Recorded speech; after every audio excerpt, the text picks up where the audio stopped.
Bonjour, Dr Kamal Benhayoun, spécialiste des maladies du foie et de l'appareil digestif à Casablanca. Nous allons traiter aujourd'hui un thème important d'actualité qui est les hépatites virales. Alors quand on parle des hépatites virales, c'est bien sûr des hépatites qui sont liées. C'est une inflammation du foie liée à des virus. Et les virus les plus fréquents, c'est le virus de l'hépatite A, les virus de l'hépatite B et les virus de l'hépatite C. Tout d'abord, je voudrais préciser qu'il y a une différence fondamentale entre ces trois hépatites. D'abord, ce n'est pas des classes différentes. L'hépatite A n'évolue pas vers l'hépatite B, puis à un stade ultime vers l'hépatite C. Chaque virus, chaque infection est une infection à part.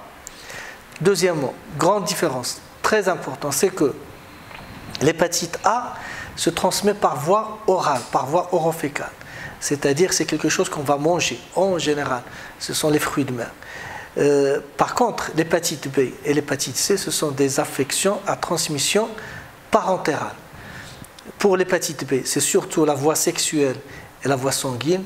Et pour l'hépatite C, c'est essentiellement le sang. Soit la transfusion, soit des piqûres par du matériel non stérile, etc., etc. Autre point fondamental, c'est que l'hépatite A, c'est toujours une hépatite aiguë. Par contre, l'hépatite B et l'hépatite C peuvent se déclarer dans un tableau aigu et ils évoluent vers la chronicité, vers une hépatite chronique. Et de là, un risque d'évolution vers la cirrhose, vers les complications de cette cirrhose et parfois vers le cancer du foie. Comment se présentent ces hépatites? Alors, en général, que ce soit l'hépatite A ou les hépatites B ou C, elles se présentent dans un tableau asymptomatique, c'est-à-dire qu'il n'y a aucun symptôme. On ne sait même pas qu'on a fait une hépatite, alors que si on fait le test, on trouve qu'on a été déjà contaminé. Donc ça, c'est dans la majorité des cas pour les trois hépatites. Sinon, quand il y a un symptôme, c'est en général une jaunisse, un ictère, qui touche les conjonctives, ou bien la peau, un ictère cutanéo-conjonctival. Il peut s'agir, et fréquemment, d'une asthénie, d'une fatigue importante. Il peut s'agir aussi de courbatures, des douleurs musculaires, des maux de tête, etc.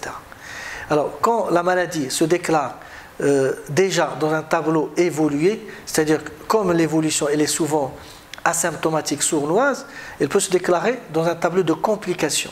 C'est-à-dire le malade qui va soit faire une hémorragie digestive, il va vomir du sang, ou bien il va présenter une ascite, c'est-à-dire un ventre plein de liquide, ou bien des troubles de conscience, ou bien même on découvre un cancer au niveau du foie, et on fait le bilan, on trouve l'hépatite B ou C, donc c'est aussi des manifestations de découverte. C'est comme ça qu'on peut découvrir la maladie.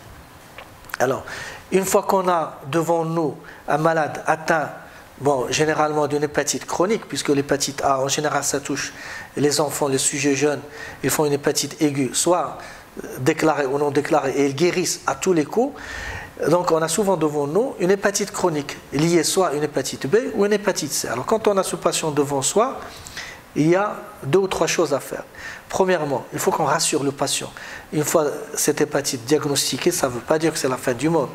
On fait un bilan lésionnel, c'est-à-dire on voit cette hépatite, est-ce qu'elle se multiplie, est-ce qu'elle est active, et puis on voit est-ce quel est le degré, on apprécie le degré des lésions de cette hépatite sur le patient. Et puis troisièmement, on s'occupe du compagnon, des conseils à donner, est-ce qu'il y a des précautions particulières, etc. En général, la vie de cette personne atteinte doit rester comme elle l'était avant, normale, pas de régime particulier, pas de restrictions alimentaires, on conseille souvent le repos, mais non, il faut que la personne vive normalement, travaille normalement. Et puis il faut qu'elle côtoie son entourage, il mange avec eux, toute sa relation avec toute sa famille doit rester normale. Bien sûr, pour l'hépatite B, pour le conjoint, il faut qu'on fasse le test et le vacciner s'il n'a pas d'hépatite pour éviter la contamination qu'on a dit qu'elle peut être par voie sexuelle. Pour l'hépatite C, en général, il n'y a pas de précaution particulière et la voie sexuelle, la transmission sexuelle, elle est très rare et donc on ne conseille aucune protection, notamment pas de rapport protégé.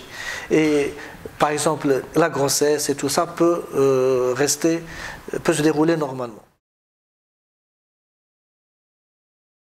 une fois qu'on a fait ce bilan lésionnel de cette hépatite, alors, ça nous permettra de savoir est-ce qu'il faut traiter d'abord ou pas, et puis si on doit traiter, comment, quelle durée, par quel produit, etc. Alors, en général, quand on dit qu'il ne faut pas traiter, ça ne voudrait pas dire qu'il faut négliger cette hépatite, mais non, il y a une surveillance à faire de façon régulière, en général tous les 6 mois à 1 an, selon le degré des lésions, par des tests, par des analyses, par une échographie. Ou bien, si on doit traiter, alors pour le traitement de ces hépatites a connu une évolution très importante depuis plusieurs années.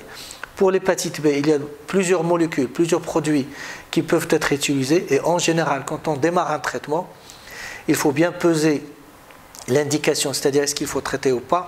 En général, c'est pour plusieurs années. Pour l'hépatite C, le traitement qui était de référence et qui était utilisé pour la majorité des patients, il était à base de 2 produits. L'interféron pégylé, c'est des injections sous-cutanées 1 fois par semaine, associées à la ribavirin, qui sont des gélules prises par voie orale tous les jours. Mais le problème avec ces produits, c'est qu'ils avaient beaucoup d'effets secondaires. Ils étaient relativement mal tolérés. Et puis, deuxièmement, le maximum de ce qu'on pouvait tirer comme efficacité, c'était en moyenne 55% pour tous les types d'hépatites. Parce que, comme vous le savez, il y a 2 types d'hépatites. L'hépatite à génotype 1 et l'hépatite à génotype 2 qui sont fréquents au Maroc. Alors, récemment, il y a eu l'avènement d'une nouvelle génération de produits, ce sont les antiprotéases de nouvelle génération ou les antiviraux à action directe.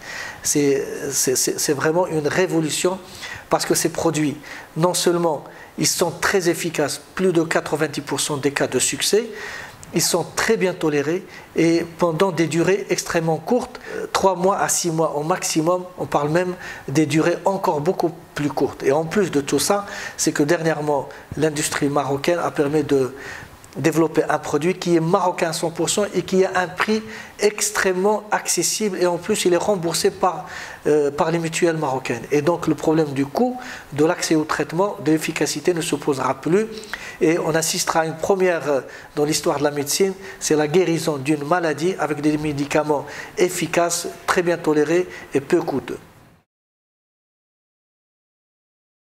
Pour terminer ce sujet, je voudrais dire, et que c'est extrêmement important, c'est qu'il n'y a pas que le virus, l'hépatite B ou l'hépatite C qui doit faire peur.